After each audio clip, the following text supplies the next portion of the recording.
Hermana Valdez led the choir for many wonderful years. She set the stage for the ongoing tradition of the choir that she loved. The choir was then directed for a brief time by Gloria Peña. Hermana Valdez had completed her long tenure, and the choir recognized her long service and devotion to the musical ministry. Hermana Valdez had an assistant in Pio Gautier, who helped her with the tenors and the basses.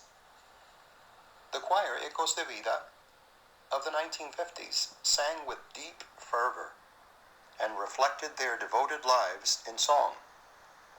For the choir prepared long and hard in the message and harmony of the musical numbers. The choir prayed before every song, and it became an enduring custom. This procedure led to place the choir and the congregation in true fashion. In true fashion, and also in communion for the delivery and the preparation of a blessing. This noble choir has shown the consistency through the long, turbulent years. The early years set the stage for an enduring age of musical triumph. The Holy Spirit surrounded the early singers, and the congregation would be swept up in thunderous adoration and praise. The choir sang just moments before the Sunday sermon and cleared a path between the devotion and the evangelical message of the evening. The choir would come marching down the long corridors with the ladies wearing their well-pressed black skirts and glossy white blouses. They wore black tie ribbon laces around their collar. The men wore black suits and ties. The choir Ecos de Vida formed their now familiar circle in front of the original synagoga. Among the early choir members of the 1950s were Felicita Serrano, Nieves Bosch, and a very youthful Joaquin Maldonado.